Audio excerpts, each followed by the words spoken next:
지난 이틀간 우리는 성공의 엔진을 설계하고 조립하는 법을 배웠습니다.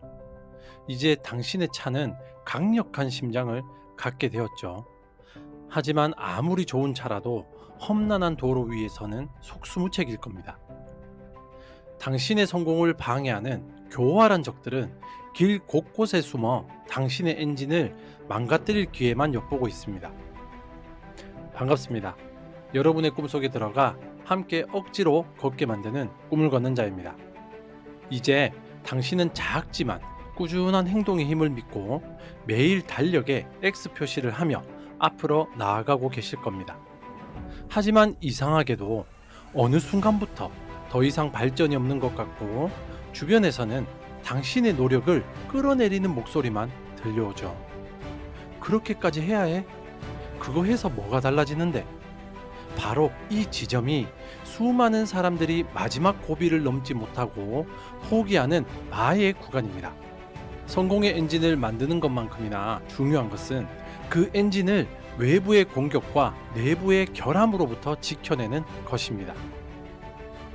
오늘 이 3부작 시리즈의 마지막 시간에는 당신의 복리 엔진을 망가뜨리는 가장 강력한 세 가지 적들의 정체를 폭로하고 그들을 이겨내어 오히려 성공의 가속 페달로 바꿔버리는 마지막 기술을 전수해 드리겠습니다.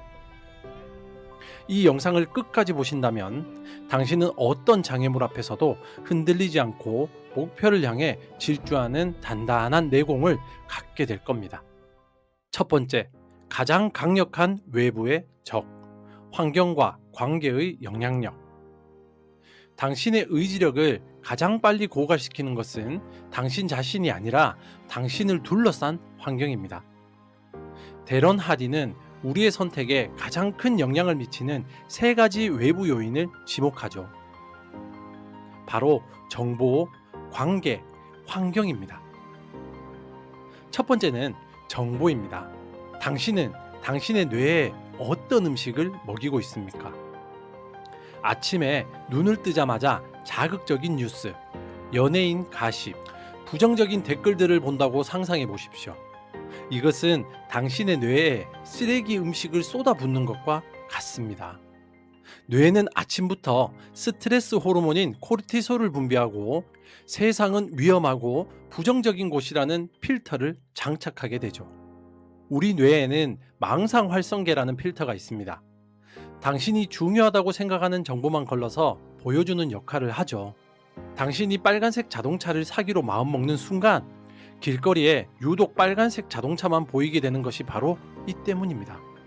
만약 당신이 뇌에 계속 부정적인 정보를 주입하면 당신의 RAS는 하루 종일 세상의 부정적인 면만 찾아서 당신에게 보고할 것입니다. 성공하고 싶다면 당신의 뇌가 볼 뉴스, 읽을 책, 시청할 영상을 의도적으로 선택해야 됩니다. 당신의 뇌를 긍정적이고 성장 지향적인 정보의 청정구역으로 만드십시오. 두 번째는 관계입니다. 성공학의 대가 짐 론은 이렇게 말했습니다. 당신은 당신이 가장 많은 시간을 함께 보내는 5사람의 평균이다. 이 말은 소름 끼칠 정도로 정확합니다. 당신의 친구들이 모두 술과 험담을 즐긴다면 당신이 6번째 사람이 될 확률은 거의 100%입니다. 그들은 의식적으로든 무의식적으로든 당신이 그들의 평균에서 벗어나 성장하려는 것을 절대 용납하지 않을 겁니다. 1일차에서 말한 크랩 멘탈리티 기억하시죠? 이것은 사회학습 이론으로도 설명이 됩니다. 인간은 주변 사람들의 행동과 태도를 거울처럼 모방하며 학습하는 존재입니다. 당신의 성장을 지지하고 당신보다 더 나은 삶을 살고 있는 사람들과 의도적으로 어울려야 하죠. 그들의 긍정적인 에너지가 당신의 평균치를 저절로 끌어올려 줄 것입니다. 당신의 성장을 방해하는 부정적인 관계는 마치 자동차 엔진에 물을 붓는 것과 같습니다. 과감하게 거리를 두는 용기가 필요합니다. 세 번째는 물리적 환경입니다. 다이어트를 결심한 사람이 집안 찬장에 과자를 가득 쌓아두는 것만큼 어리석은 일은 없죠. 그것은 매 순간 자신의 의지력을 시험대에 올리는 행위입니다.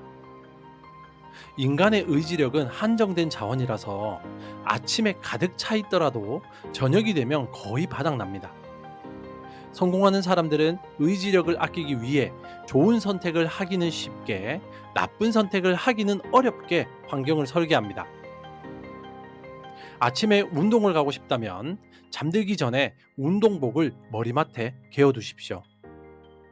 책을 읽고 싶다면 소파 위 리모컨 자리에 책을 두십시오. 나쁜 습관을 끊고 싶다면 그 습관을 유발하는 모든 물리적 단서를 집과 사무실에서 제거해야 합니다. 당신의 의지력을 탓하지 마십시오.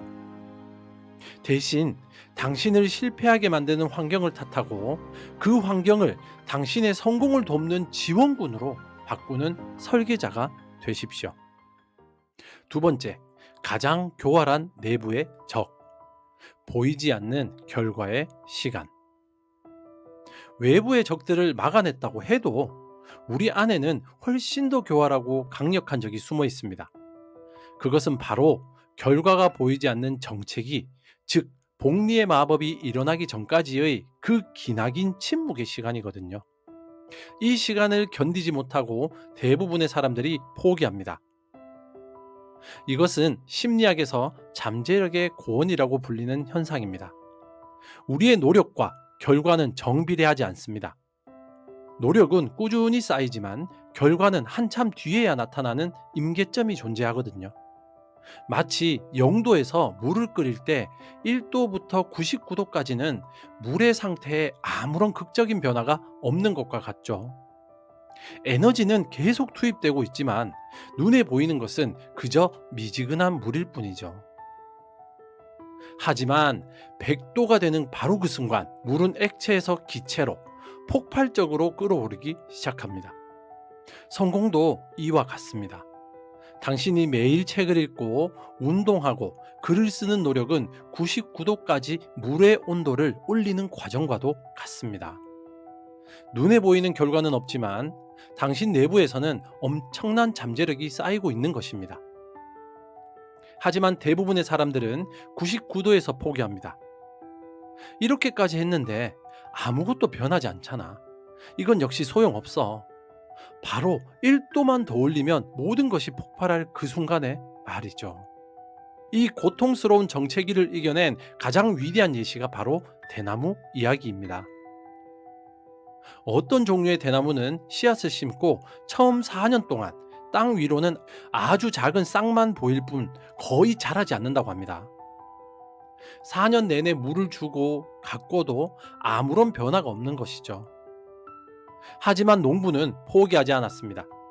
그리고 5년째가 되는 해, 이 대나무는 불과 6주 만에 25m 이상 자라나 하늘을 찌르는 숲을 이룹니다. 그 6주간의 기적이 어떻게 가능했을까요? 사실 기적은 6주 동안 일어난 게 아니죠. 기적은 지난 4년 동안 땅 속에서 아무도 보지 못하는 가운데 거대하고 단단한 뿌리 조직을 만들어낸 그 시간에 일어난 것입니다.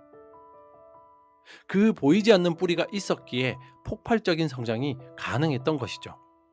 당신이 지금 결과가 보이지 않는 정체기를 겪고 있다면 좌절하지 마십시오.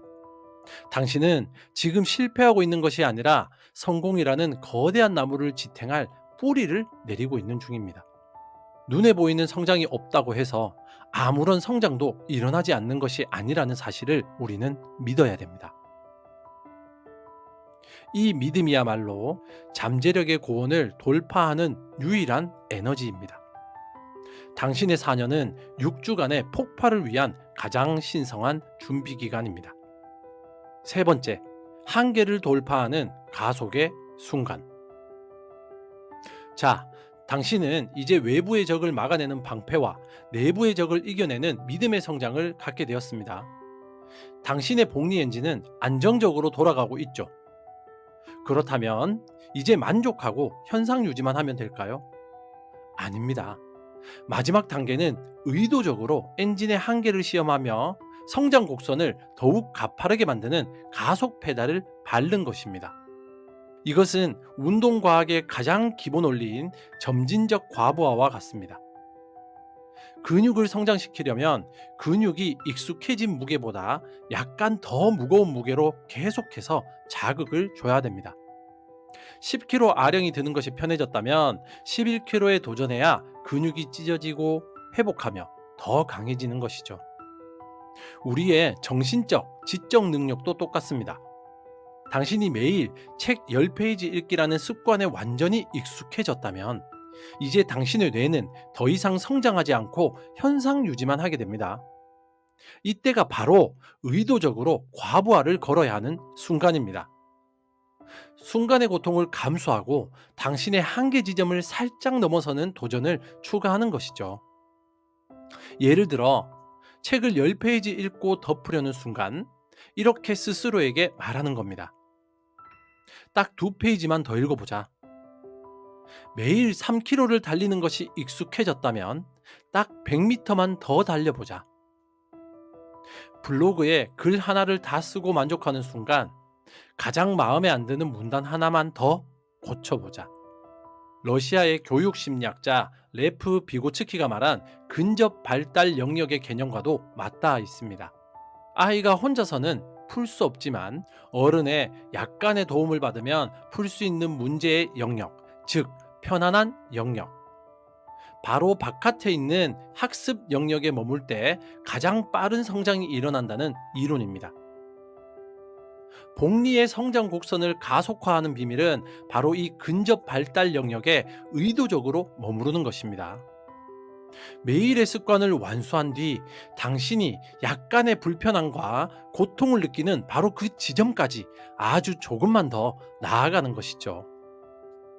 이 아주 조금만 더의 노력이 복리로 쌓이면 그냥 습관만 유지한 사람과는 몇 년 뒤 비교할 수 없는 격차를 만들어냅니다.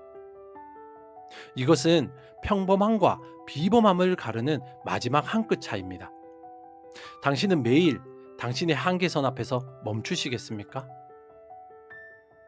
아니면 그 선을 아주 살짝 넘는 고통과 희열을 즐기시겠습니까? 그 마지막 선택이 당신의 성장 속도를 결정합니다. 지난 3일간 우리는 위대한 여정을 함께 걸어왔습니다. 첫날, 우리는 복리라는 성공의 비밀 지도를 손에 넣었고, 둘째 날, 그 지도를 보고 성공 엔진을 조립하는 법을 배웠습니다. 그리고 오늘 우리는 그 엔진을 지키고 한계를 돌파하며 누구도 따라올 수 없는 속도로 질주하는 마지막 비법을 체득했죠. 결국 인생을 바꾸는 것은 거창한 결심이나 신비한 비법이 아니었습니다. 그것은 아무도 알아주지 않는 작은 습관을 결과가 보이지 않아도 묵묵히 이어가는 꾸준함이었고, 나를 방해하는 환경과 단호히 맞서는 용기였으며, 어제의 나보다 아주 조금이라도 더 나아가려는 작은 도전이었습니다. 이 3일간의 이야기는 이제 끝이 났지만 당신의 진짜 레이스는 지금부터 시작입니다. 오늘 배운 것들을 당신의 삶에서 실천하며 수많은 좌절과 마주하게 될 것입니다. 하지만 기억하십시오. 당신은 더 이상 혼자가 아닙니다. 당신의 꿈 곁에서 제가 항상 함께 걷고 있겠습니다. 이 3부작 시리즈가 당신의 인생에 단 하나의 긍정적인 씨앗이라도 심었다고 믿으신다면 구독 버튼을 눌러 저의 다음 여정에도 함께 해주십시오. 그리고 이 영상이 꼭 필요하다고 생각되는 소중한 사람 한 명에게 공유하여 선한 영향력의 복리를 함께 만들어 주십시오. 당신의 꿈 곁에서 함께 조용히 걷는 꿈을 걷는 자였습니다. 감사합니다.